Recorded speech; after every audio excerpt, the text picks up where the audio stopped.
Previously on Alan Wake, Alice has been kidnapped. Alan, please help me. Alice? You'll do exactly what I say if you ever want to see your wife again. I can't tell anyone except my agent Barry. Damn it, Barry, they'll kill her. You're my best friend, and I'm worried that you're not right in the head. The ransom is a manuscript I supposedly wrote that's coming true before my eyes. It happened just the way it was on that page. So dark. I have found only a few scattered pages. I want the entire manuscript. The deadline is in 2 days. I found Mr. Wake's pages.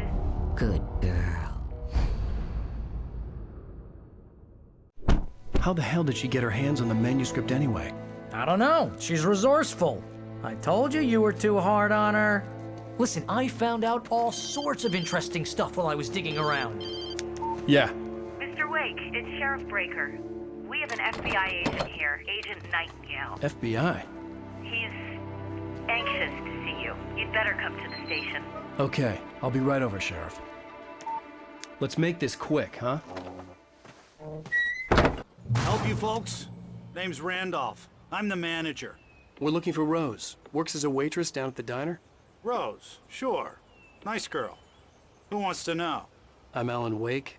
The writer, huh? I heard on the radio you were visiting. Well, I'll show you her trailer. That Rose, she's a nice girl. Always pays her rent on time. As I was saying, Al, I found all sorts of weird stuff from the local newspaper's archives. This place is crazy. Disappearances, mysterious deaths, urban legends come true, and get this, most of this stuff takes place around Cauldron Lake. Well, you ain't wrong, mister. The Indians thought the lake was a doorway to the underworld.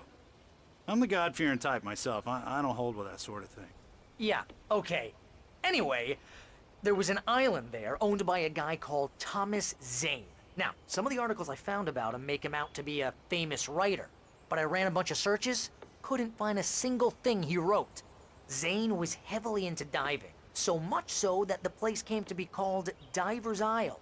But the volcano under the lake erupted in 1970, and Zane went down with the island.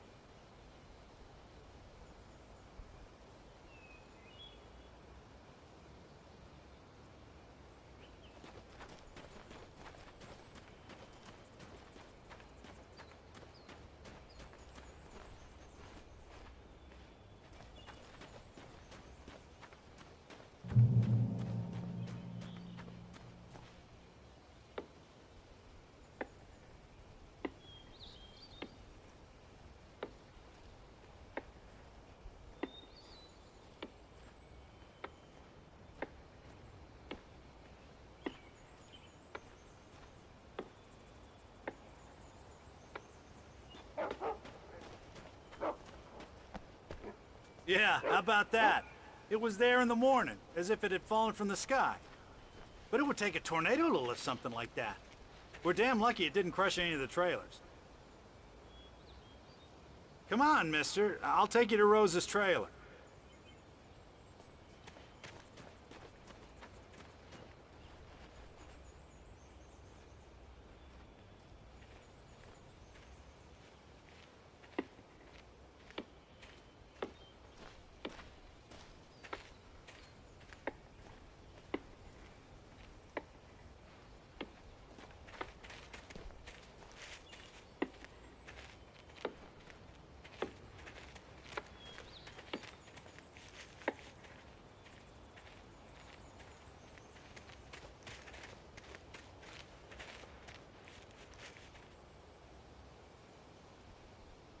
It gets better.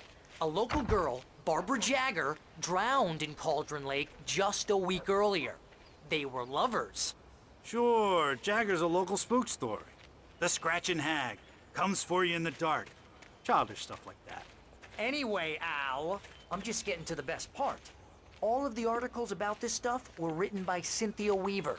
I asked around, and she's that crazy bag lady you met. What, the lamp lady? She can be a little loopy, but she's not homeless or anything. Yeah, anyway, she knew both Jagger and Zane before they both died, and she had some kind of a breakdown.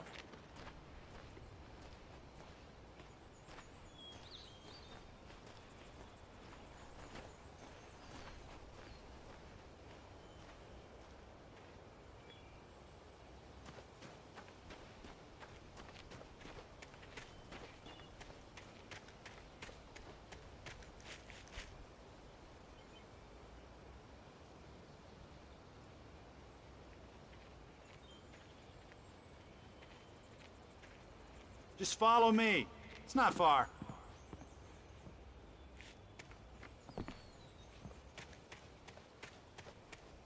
Well, mister, this here's Rose's trailer. You mind me asking what you want with her? We're just here to talk to her, pal.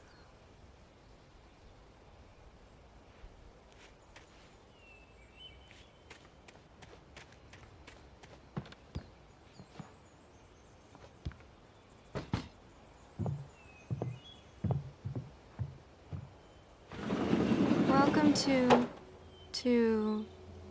Oh dear, Mr. Wake. I'm so glad you're here. Rose, you have my manuscript? Oh. Oh yes. Yes. Please, come in. Hey, this is really good! Rose, Yes, my manuscript. I really need it. I understand. I know what you need. A muse to inspire you. Oh, for Barry? She doesn't have anything. Yeah, hey, Al? Al, what's... Oh... Barry! What? What?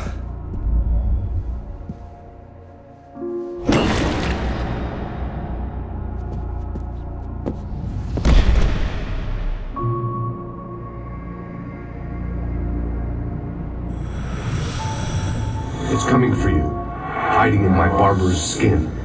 I'm too weak to stop it. You must turn the lights on. I promised I'd come visit you and your lovely wife. You must finish what you started. I insist. You must turn the lights on. Turn the light on. Back to work, boy.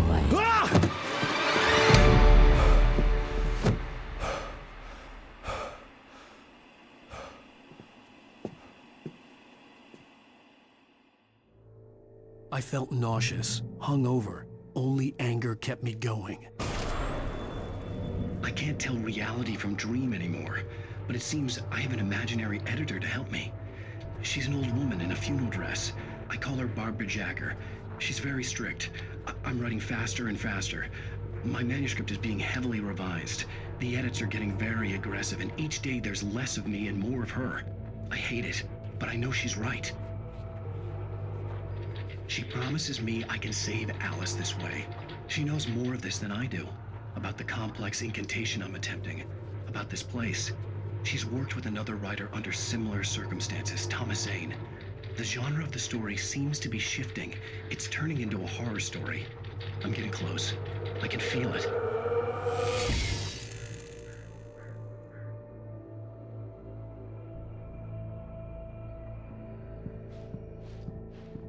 Rose took a day from me. I had less than 12 hours left to meet the kidnapper. All I could do was get Barry into the car, work something out once I got on the road. My gun and flashlight were gone. I'd have to find a way to get Barry into the car as quickly as possible. There was no time to waste.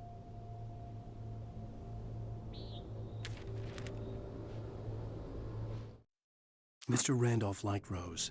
That little smile she had. How she was still sweet when life had tried so hard to make her bitter. It wasn't any of his business what she did in her trailer.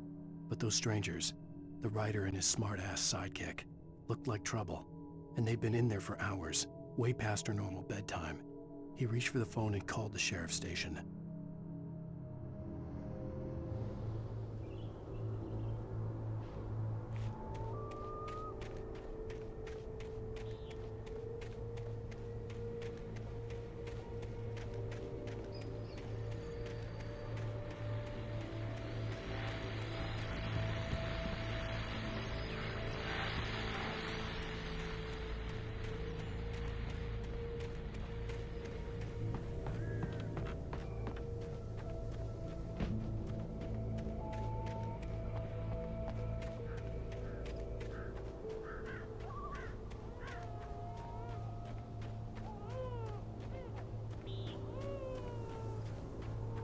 You're gonna get it now. God God knows what you've done to that poor girl. This is Agent Nightingale, FBI! Get him up, Hemingway! You're under arrest! You move a muscle, I'll unload right in your goddamn face! Stay right where you are, Triple A!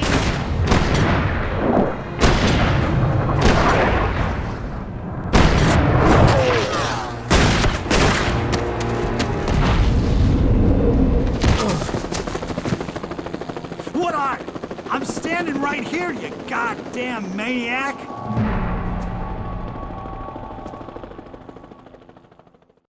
I hated to leave Barry behind, but there was no way I'd miss my appointment with the kidnapper. Give it up, Mr. Wake. Come on. Make it easy on him. Get after him. Don't let him get away. Move it, move it, move it! I'll have your shot if you let him get away.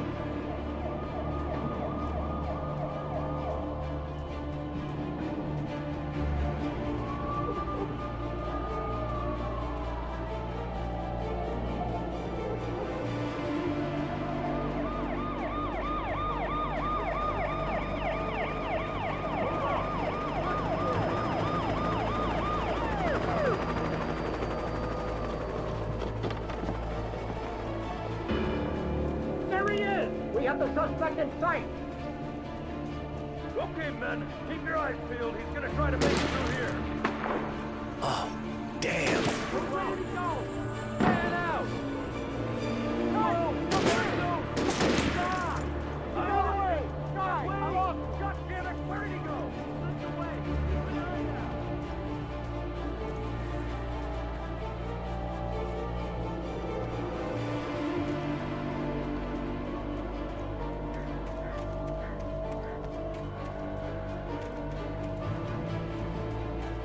He's gone!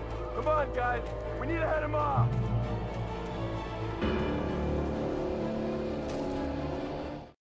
For decades, the darkness that wore Barbara Jagger's skin slept fitfully in the dark place that was its home and prison. It was hungry and in pain. It dreamed of its nights of glory when the poet's writing had called it from the depths and given it a brief, terrible taste of power and freedom. The rock stars had stirred it from the deep sleep the poet had sunk it back to in the end. When it sensed the writer on the ferry, it opened its eyes.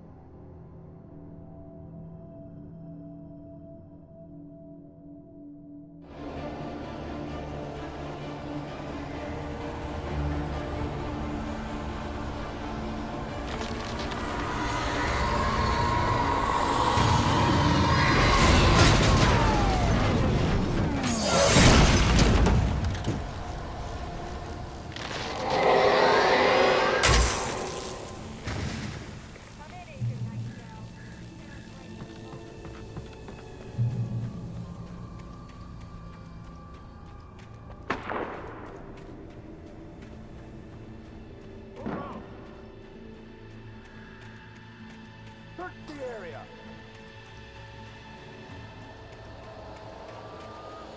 Stay sharp!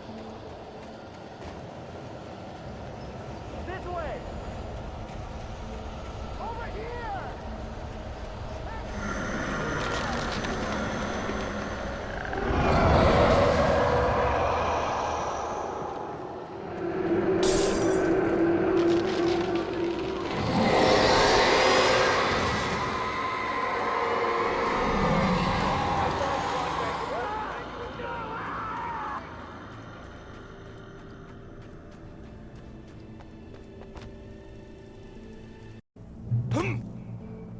This horror was everywhere I went, circling me. The cops didn't stand a chance. They were after a writer, not a monster. You on the ground. Hold it right there. There's nowhere to run. Freeze!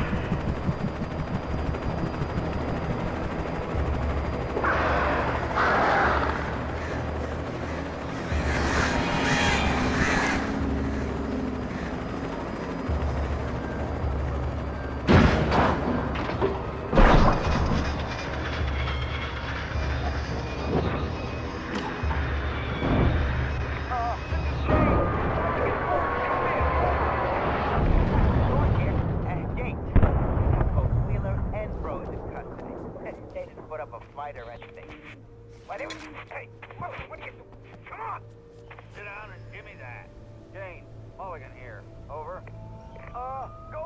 Mulligan, over! We got Wheeler and Rose here. Wheeler's drunk or hopped up on something. Speaking of which, that Fed had a pretty distinctive whiff of Otis Scotch about it, you know what I mean? Over. I don't have anything on that, Deputy Mulligan. Over. Well, whatever. Anyway, Rose is just being plain weird here. You better get Doc in to take a look at both. Over. Gotcha. You better get them here quickly. The Fed's gonna want to interview Wheeler. Over. Oh yeah, I'll bet it does. Looks like they have a lot in common. Mulligan out.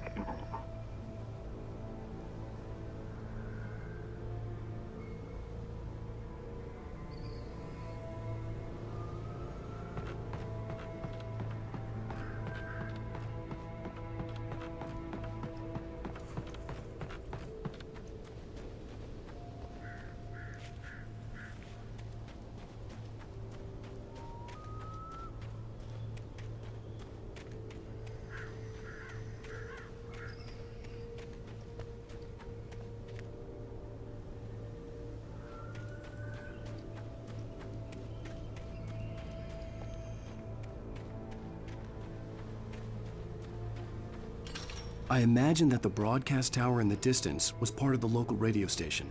Maine seemed like a decent guy. Perhaps he could give me directions to the coal mine.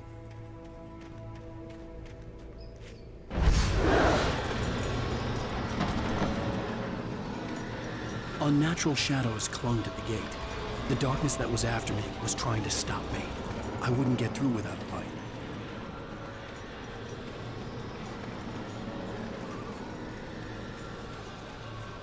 There was no power to the searchlight.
It took me a moment to recognize the flashbang grenades. They were an ideal weapon for my situation. Team 1, come in. Over. Team 1, this is Sheriff Breaker. Report. Over. Team 2, come in. I need a report. Over.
KBFFM with Pat Maine.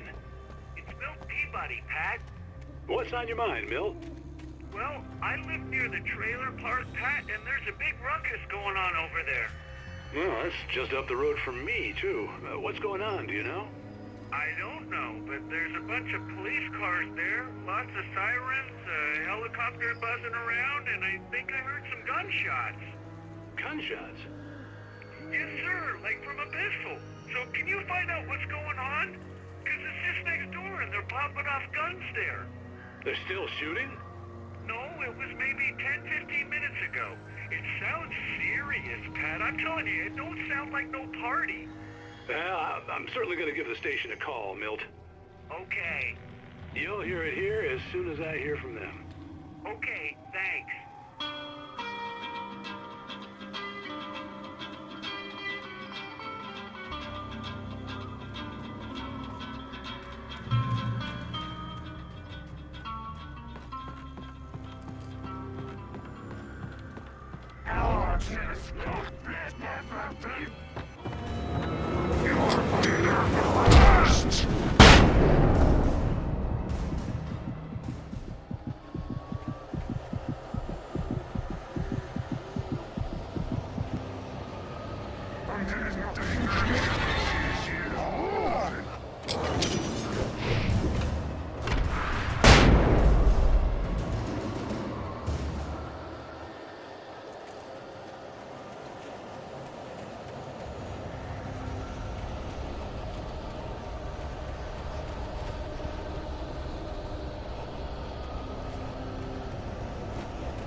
I hope Maine could lend me a car to get to the coal mine.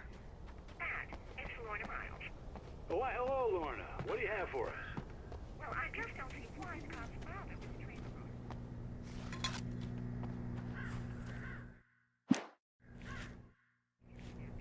Place like that, I mean, what do you expect? The sheriff should wasting resources on those people. Well, They'll have to try to sort themselves out. I'm sorry, but my granddaddy settled in Bright Falls in 1911. well, thank you very much for that compassionate viewpoint, Lorna. Oh, here's a little surprise. The famous writer Alan Wake just walked in. Folks, I'm going to see if I can talk him into an interview. Come on in, Mr. Wake. Oh, I'm so glad you could find the time to do this, Mr. Wake. Nowhere to run now, Dan Brown. You back away from me. Don't hurt. Whoa. Everyone calm down. Put the gun down. We're all friends here, right? Cool your jets, Nightingale. We got him. Judas Priest! What the hell's the matter with you? There's a civilian in there.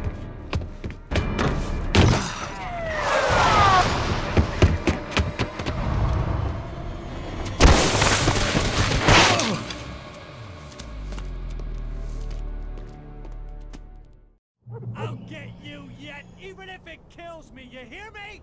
You hear me, H.P. Lovecraft? I had fallen off so many cliffs it was ridiculous. That's what you get for naming a book The Sudden Stop. It was probably good I hadn't had the chance to tell Maine where I was going. I'd have to lose the cops and find my own way to the mine.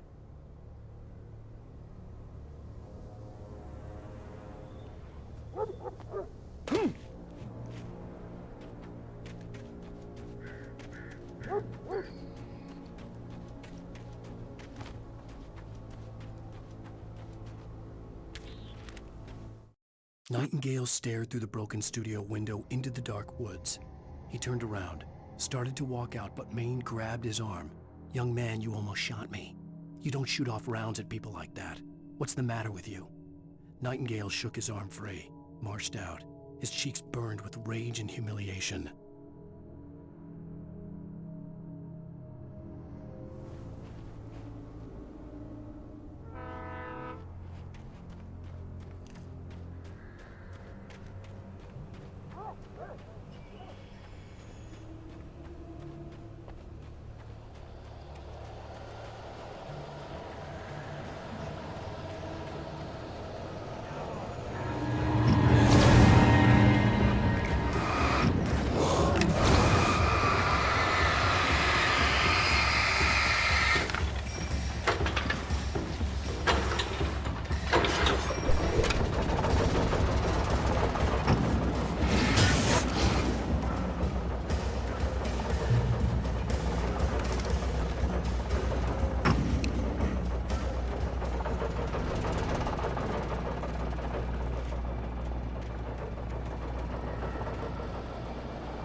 There was no sensible reason for the power company work lights to be here.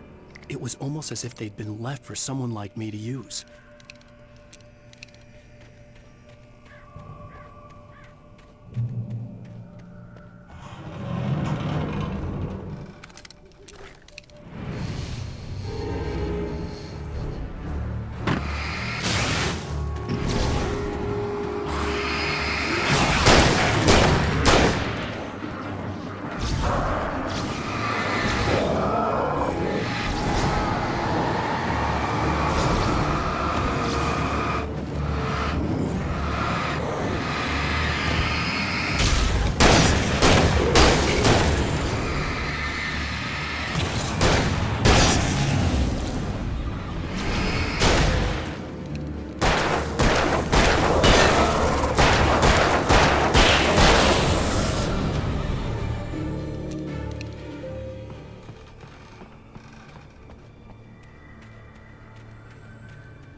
Sarah trusted her gut, and her gut said Agent Nightingale was an asshole. He felt wrong, and it wasn't just the smell of stale booze. It was in the way he flashed his badge, pulled rank, the look in his eyes when he wanted answers. Where was Alan Wake? What was this about an accident? Where was his wife? And most importantly, why did she let Wake go? He wouldn't answer her questions. Federal business was all he'd say.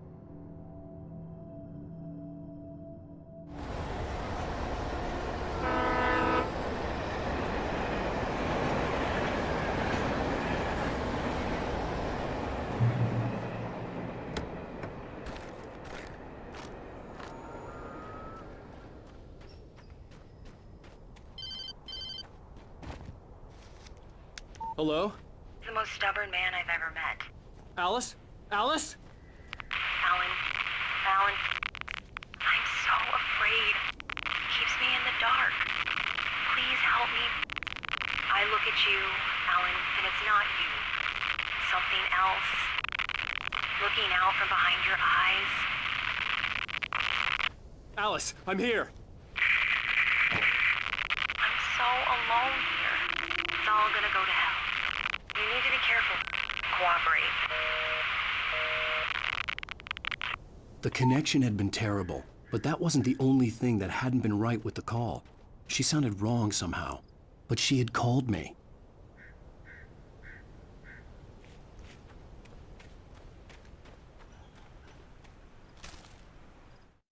The pipe wrenched itself loose from the bridge's steel framework. Wrapped in darkness, it floated in midair, twitching. For a moment, I didn't understand what I was looking at. The heavy object lurched at me with impossible force. I threw myself out of the way, but just barely. When I turned my flashlight on it, it shook in a dark rage before it flew at me again.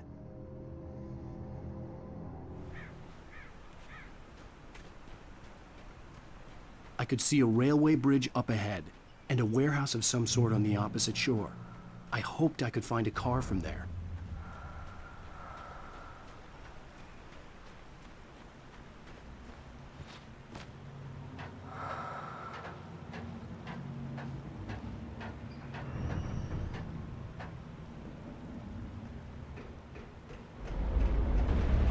The darkness that was pursuing me was growing stronger, and it was taking over everything in its path.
I slammed the door shut right in his smug face. He pleaded for me to open the door. True to form, the asshole actually thought I would obey. I had no sympathy left, no guilt either, not for him. I took a moment to savor the scream. I bet I had a smile on my face. It was all that I had time for. The dark presence was inside the lodge with me.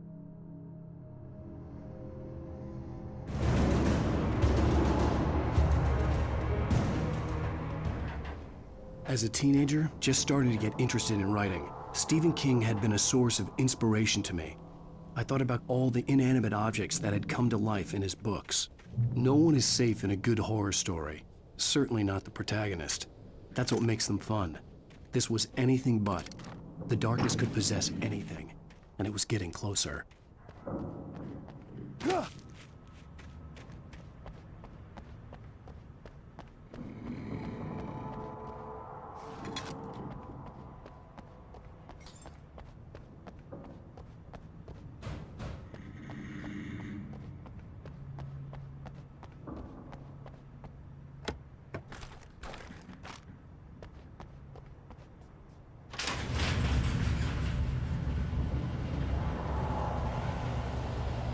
Did you call 911?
We take the facts of our existence for granted, unaware that they are merely a thin veneer of desperate self-delusion, covering a vast cosmos of madness and horror. All too often, the stars are right. In Night Springs. Tonight's episode, A Family Occasion. Journalist Alvin Derleth's trip to study the local customs of an insular community in Night Springs has been less than successful. Until tonight. Well, I'm glad you changed your minds about this. Ancient customs, local mythology. My editor loves this kind of stuff. Well, Mr. Derleth, we don't want to feel like we're on exhibition. But you have demonstrated the seriousness of your intent. Oh, I am serious. Really, just do your thing. I'll stay out of your way and observe. Actually, I thought you could assist us. I'm afraid we are a man short. It would provide you with an intimate perspective. Could I really? Of course, Mr. Derleth. Well, I guess that's the least What would I have to do? Oh, here. Let me show you with a kiss.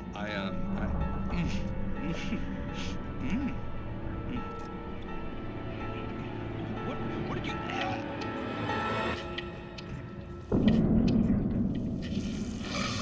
Oh, Mr. Derleth, you have well pleased Nixie Perka, the dweller in flesh.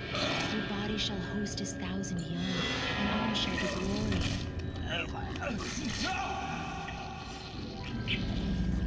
Shh, darling, be calm. Shh. Alvin Derleth learned a harsh lesson. If you go looking for mythology, it may come looking for you. And such quests always bear fruit. In Night Springs.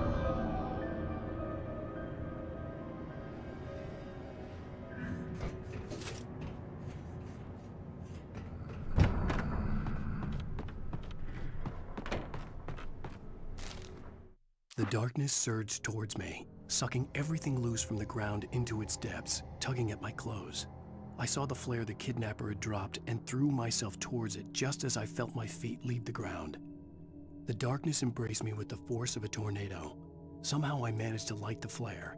The darkness roared and cast me away. I fell toward the dark waters of the lake far below.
Never been this glad to see the sunrise.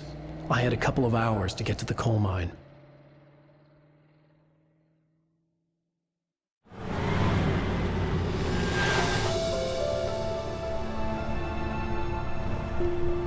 The coal mine wasn't far now.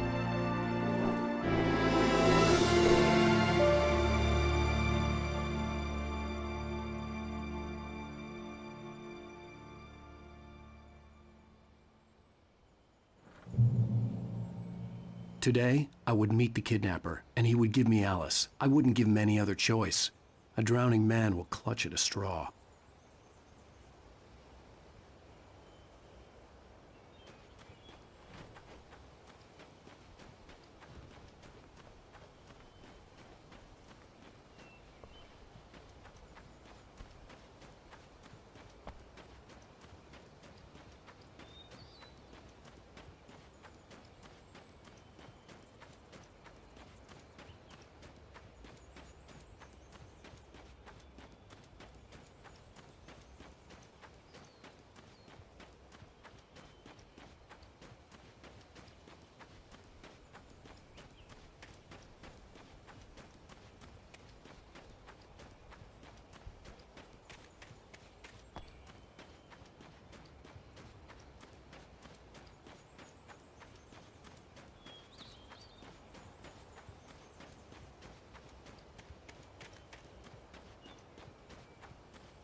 This is Pat Main, and you're listening to KBF-FM. Folks, I want to apologize for kind of abandoning you to that looping music track last night, but I was detained.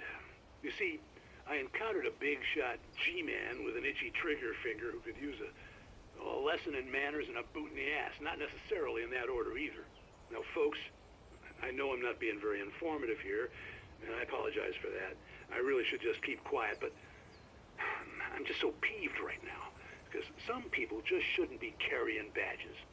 I'm just glad that our Sheriff Breaker was there to straighten things out. And if someone I met last night is listening, let me just say, I'm sorry if my mouth got you in trouble. I'm pretty sure you're not the bad guy here.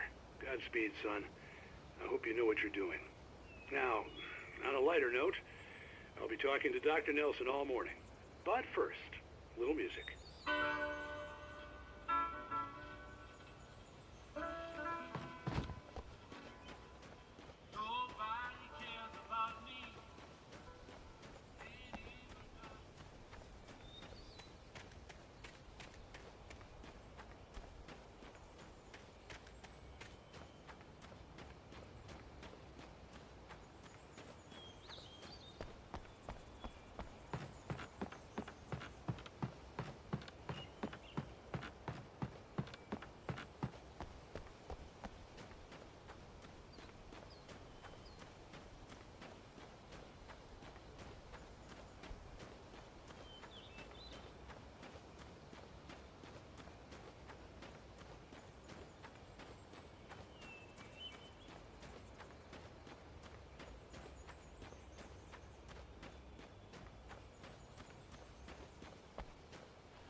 Welcome back to KBF FM.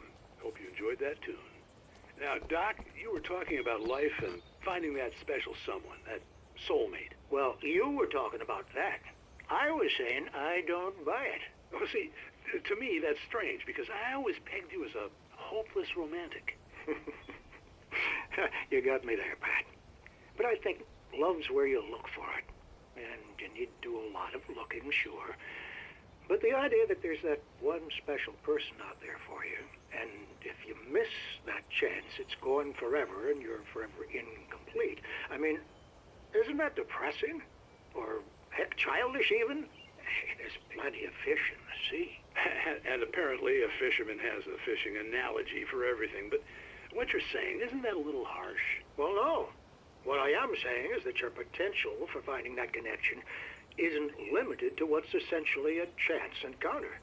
How is that harsh? Yeah, well, I guess that's a nice thought, but let me say something personal here. Okay. Now, well, I don't disagree with you exactly, but I can't really fit that together with what I feel, what I felt for someone, because she was the one. She was. And I let her drift away from me. Maybe I didn't put in the work, I don't know, but, well, since then, and it was a long time ago, but since then, there hasn't been anyone, not like her. And I'm not saying I dwell on her or haven't moved on. I like my life. I'm not living in the past, but I do miss the way she completed me. You can't argue with the heart, Pat. I'm sorry, folks. I had kind of a scary experience last night, and let's just say it's shaken a few things loose.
For Mott, spying on the writer on the ferry had been a disappointment.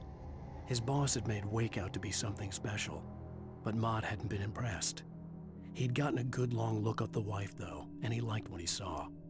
Mott had fantasized about goading Wake into a fight, but it hadn't happened. Still, he'd get his chance to see if the writer had anything in him. He'd been promised as much.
was early. I was supposed to meet the kidnapper at noon in the main building.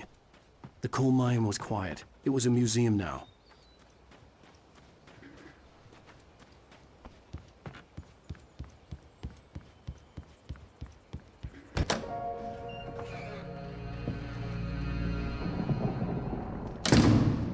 I didn't want to go outside. Cops had to be looking for me. The noon sun turned the place into a sauna. The day dragged on. Different scenarios ran through my mind. Ways of how I'd torture the kidnapper to get Alice back. Or the different horrible things he could have done to her. I imagined her dead. I had no way of knowing she was still alive. It was killing me. I was running on blind hope. It was all a waste of time. The bastard never showed up.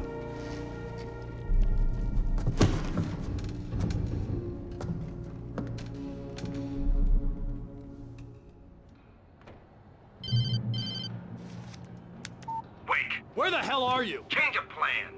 You know where Mirror Peak is? It's a big mountain north of where you are. You follow the path from the mine, you can't miss it. There's a lookout point there. I'll be waiting. I'm through being jerked around by you. You want to see your wife alive? Because if you do, you better watch what you say to me. Do we understand each other? I want to talk to Alice. Yeah, and I want the manuscript. Don't keep me waiting, Wake. Hello? Hello! Ah! I'm gonna kill him!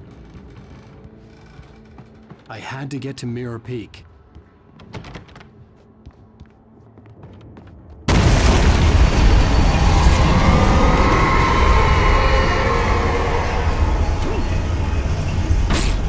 It was close. Maybe closer than ever before.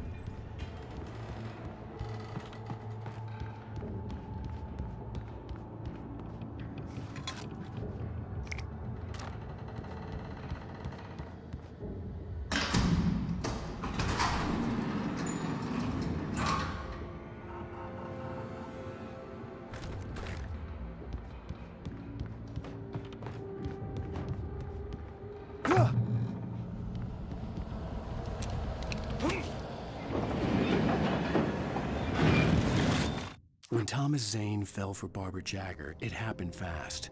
She was young, vibrant, and beautiful, full of life. He had never been a very happy man, and without any seeming effort, she had changed all that. Zane felt good for the first time in his life. Everything she did was another piece of a jigsaw puzzle.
hillside ahead was to go through the building. I had to find a way to avoid electrocution.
Some of the taken retained echoes of their former selves, but these were just...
There was no way the flashbang grenades were standard power company equipment.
I stared through the bars of the jail cell.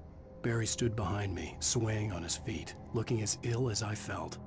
Agent Nightingale stood on the other side of the bars with Sheriff Breaker. Nightingale had a stack of manuscript pages in his hand. He seemed unhinged as he gloated. "Well, I've got you now, Raymond Chandler. It's all here, all the evidence, including conspiracy to murder a federal agent."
I had no real plan. I was going to give the kidnapper all the manuscript pages I had for Alice. If that wasn't enough, I'd hold him at gunpoint and make him talk.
The dark presence was moving ahead of me in the same direction I was going. A cold feeling settled itself in the pit of my stomach. Was it going for Alice?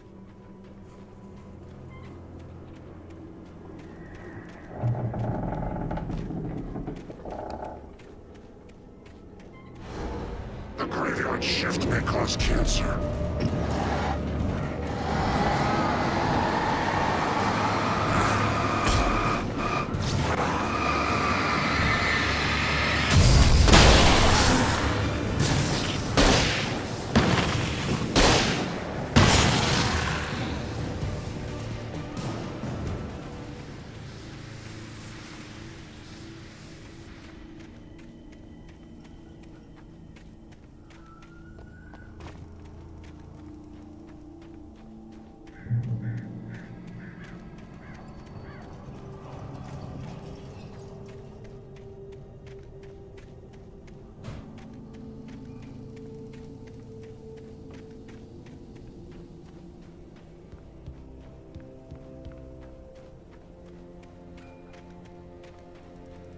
The place was dead, a ghost town.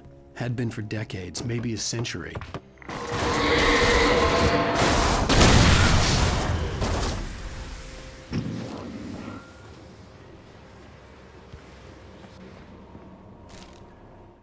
Things were never as simple in real life as in fiction.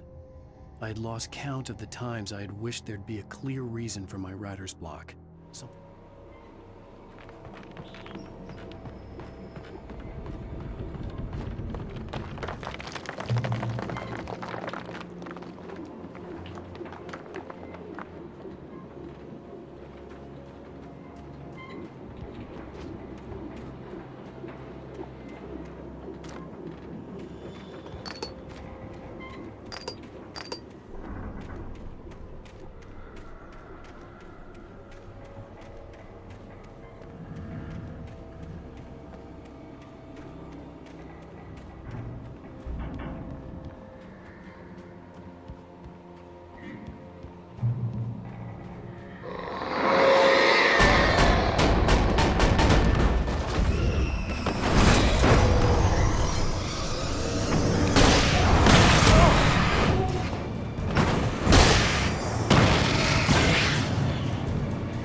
Anything outside of writing is a struggle.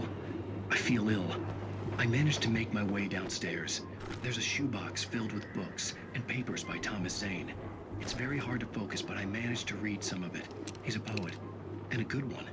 He writes of muses and creators summoning fabulous things from a magic lake, using his powers to shape the world of a realm of gods and dreams and demons, dark things that wait for a chance to slip through, wearing the flesh of men as disguise. Zane writes about himself, his girlfriend being taken over by a dark presence, about growing scared of the lake. Zane believes it's a mirror to the gaping void of darkness above, where some Lovecraftian presence lurks. I crawl back upstairs. I'll borrow these things for my story. They ring true.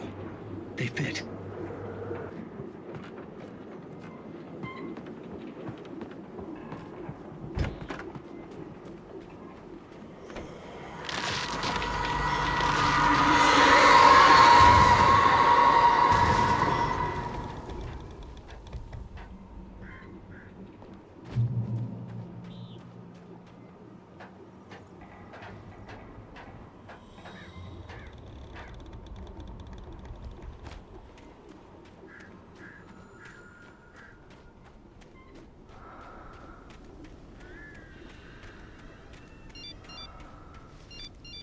The kidnapper had sent me a text.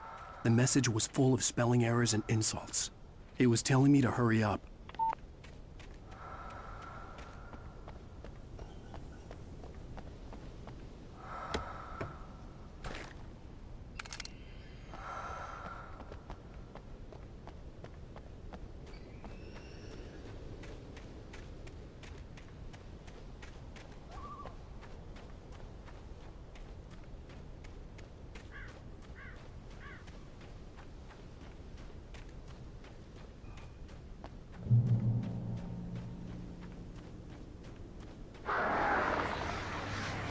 Birds.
Even behind the closed doors and curtains of his grimy room at the Majestic, the local motel, Nightingale could feel the locals' eyes on him, the unrelenting pressure of their judgment. He forced it out of his mind. For all he knew, they could all be under Wake's spell already. You do what you have to do to get the job done. He took comfort from the bottle in his hand. Please, he thought, just let me get through this.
I'd have to make my way up this mineshaft in order to go on. Maybe the machinery could help me with that.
Another cable car. Just great.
Maud had checked all of Stucky's rental cabins. There had been no sign of the wakes. It was dark when he'd found their car parked at the end of the road by Cauldron Lake. It made no sense. They must have taken a wrong turn, but there was no sign of them, and the car had been there for hours already. Frustrated, Mott stood on the rotten ruin of the footbridge that had once led to Diver's Isle before it sank beneath the waves years ago. The boss wouldn't be happy.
I could see Cauldron Lake. I thought I could make out the spot where the island and the cabin had been.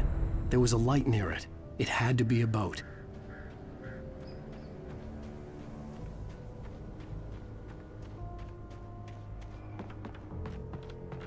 I was close now. I had to get there. I tried to hold on to Alice. but her form melted away. I was losing control. Dr. Hartman stood in her place.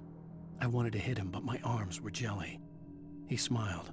It was a reassuring smile, and I hated him for it. I had to give you a sedative. Don't fight it. You went through another rough period. Right now, it's very important that you stay calm. We don't want you to have another episode. You're fast. I dreaded what I would find. Wait! Are you? Wait! Hey, I'm here! I'm coming! No! Get away! Sorry! Please, it's late! The boss didn't know who he was messing with! I didn't know! I swear, I didn't know! We don't have his wife! We don't know where she is! She's probably drowned! We just said we had her to make him play ball, you see? To get him writing for us!